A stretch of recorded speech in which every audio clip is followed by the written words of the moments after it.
Hey, I'm Doug. Welcome to Backcountry Pilgrim, a channel all about hiking, camping, backpacking, and the gear that goes with it. Today I am looking at gear you might want to add to your kit if you plan on going winter hiking.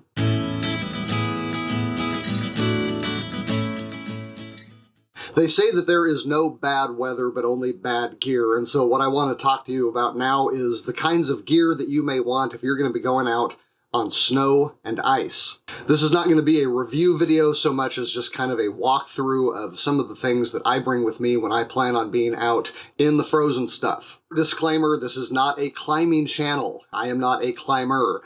So although I have scrambled up some stuff in my time, this is not the video to talk about the kinds of gear that you bring when you're doing any kind of rock climbing. However, I will be mentioning some climbing gear in order to contrast it to what you actually need to just go on a fairly simple hike. But if you've never been out in the winter, snow, ice, you may have some questions. You may have seen a lot of different gear out there. It can get very confusing. So I'm just going to run through what I have and explain why I have it and why I don't have some of the other things you might see.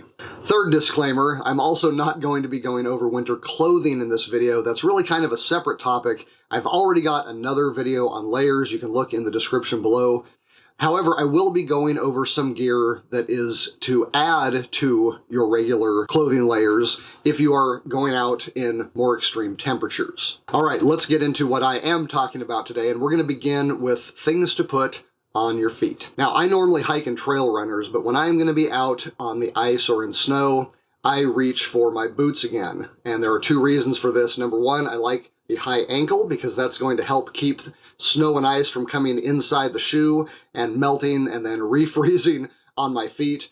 And also because the boots that I get are all waterproof. And so the problems you have hiking in 3 seasons with waterproof boots where they maybe get too warm or they don't dry fast enough, not really an issue when you're going to be out in snow and ice. So this is what I personally prefer to wear with the kind of gear that I'm going to be talking about, and that's what I'm going to show them in.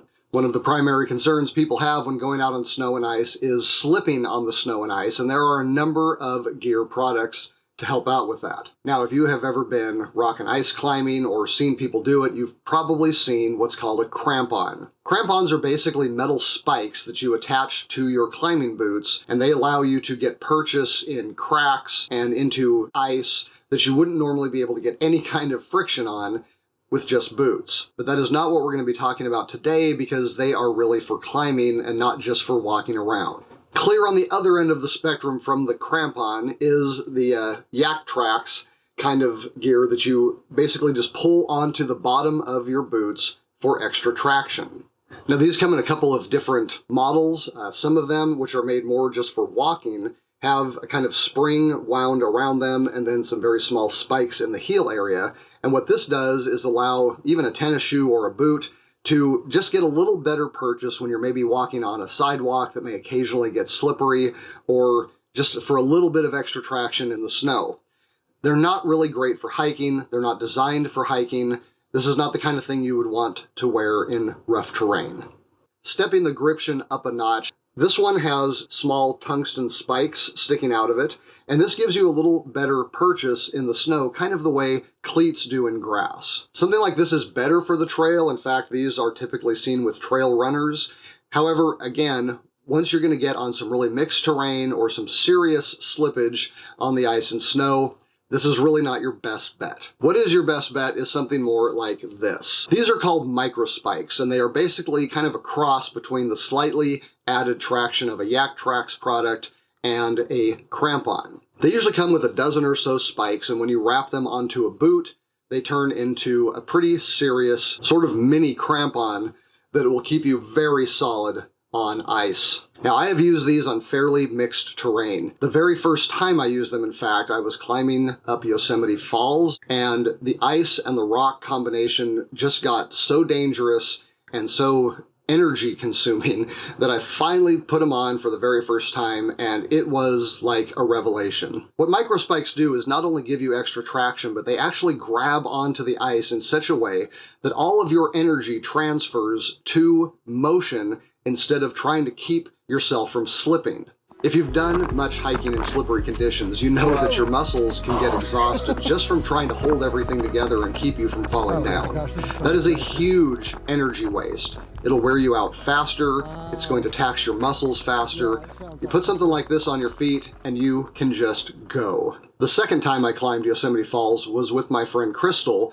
After our climb on our way out, I found a big pool of blood at the bottom of a fairly slippery section, and we followed a blood trail for about the next hour going down the trail. We finally discovered that somebody had made one slip, smacked their head on a rock, and they had to hike out with a bleeding, cracked skull. So dropping a few dollars on some Microspikes is well worth it. They're not that heavy, and putting them on makes for a complete game changer when it comes to hiking. Now there's a wide range of prices for many of these. I have links in the description below to some of the more popular ones, as well as some like the ones I use. I personally have not spent very much money on these, and they've worked fine. Now so far I've mostly been talking about things to help you from slipping on the ice, but what if you are on nice powdery snow? Well, that's when it's time to go for a snowshoe. Snowshoes have developed quite a bit from the tennis racket and cordage kind that you see in cartoons and stuff. These are very lightweight. They give you a nice platform that is big enough to keep you from sinking too far in the snow, but they're also small enough that you're not walking on top of yourself and tripping on the shoes themselves. Further, on the bottom, as you can see, there's a crampon built in that allows you to get purchase when you're going uphill and when you get into a little icier conditions. You also have these side rails that will keep you from sliding sideways when you're traversing across a face. Now, although these may look complicated, they're actually quite simple. There's just 3 straps, they're all quick release, and instead of just being a flat platform, the heel also lifts up. This helps when you are climbing because it allows you to get purchase on a slope and not have to bend your heels all the way back. This is the MSR Evo. It was voted best budget snowshoe of the year several years in a row. I haven't really had any more need for anything than this. I don't really hike in conditions that I need more than this, but again, like most gear, there's a wide range. You're going to want to do your research before you buy some. So again, you don't have to spend a ton of money on these, but if you're going to be hiking in the kind of conditions where you're going to need them, you're going to wish you had. A great add-on to the snowshoe is the trekking pole.